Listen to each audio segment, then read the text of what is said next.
Good day and happiness life mga ka-live change. So sa video ito, gumagawa kami ng tent. Ayan, kasi ina-assemble namin yung tent dahil nandito na kami sa location kung saan magkakaroon kami ng tinatawag na fellowship na swimming bonding ng ating mga kapatid sa faith.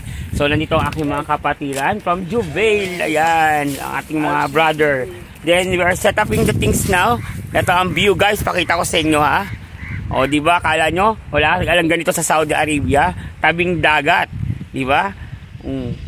Yan yung tinatawag yata nila before na old times Persia Gulf.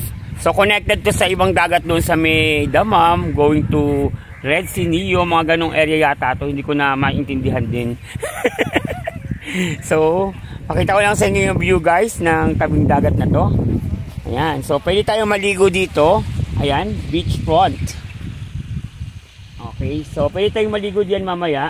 Ayan, may naliligo na doon sa dulo, mga family. So dito kami lumagay sa may bandang dulo para at least hindi kami makaka-apekto sa family ng Saudi. Kasi alam niyo na ang Saudi National Day, holiday, so ay Eid Mubarak. So nandito rin sila para mag-refreshing ba, mag-vacation at mag-enjoy. So kasama na may mga Pilipino din kami na meet ito sa katabi namin.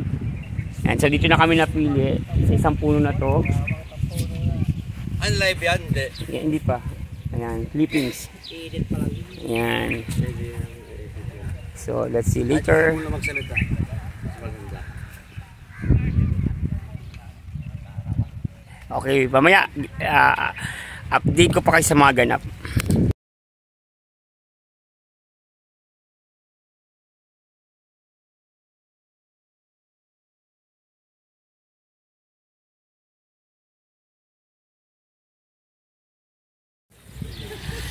Still, we are here at Jubail Darren. So, talaga naman napakaganda nung area kasi if you can see the building, ayan yung structure ng building na yan, yan yung mga hotel dito. So, walking distance going to the park or to the front beach. Okay? Ayan, kung makikita nyo guys, nagdadatingan na yung mga tao kasi alas 4 na ngayon. Yes, so ayan ang daming tao guys. Family, bachelor, magkakasama na ngayon dito sa area na to. Talagang makikita mo yung changes ng Saudi Arabia na kung dati mahigpit sila sa ganitong sitwasyon na nagsasama yung family sa kayong mga bachelor. Right now, until na meron tayong respect, meron tayong tinatawag na pinapalo na rules na huwag tayong makiabala or makisama sa hindi natin kapamilya or huwag natin, lagyan pa rin natin ng distance yung rules ba para alang problema, di ba? Follow the rules, then no problem. So, kung makikita mo, ayan ang ganda ng view guys. Tabing dagat yan free cottage, may patubig, may pa toilet, ayun yung toilet sa kabila. Tapos may mga ilan na mobile shop or mobile shop na may mga coffee shop, mga tea. Yan, so enjoy tayo dito. So, let's go guys. Hanggang mamaya, nandito na ang ating mga kapatiran. Yan, so yan. And water station free yan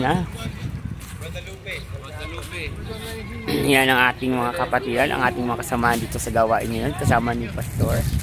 Ayan, distribution of uniform na sila Ayan, distribution na ng uniform ang aking, ayan, si Pastor GP, si Pastor Mike. Ayan ang ating mga elders. Ayan po sila. Ayan ang ating mga ang mga tatlong mayayaman. Ayun. Yan po yung mga manager position. Yan ang mga sponsor, di ba? Ayan po sila. So ayan.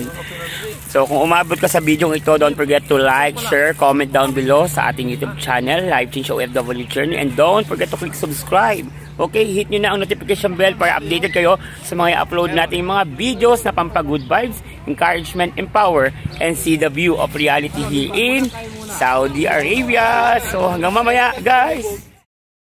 Yes mga ka-live team, sa mga oras na to, ayan, katatapos lang namin kumain.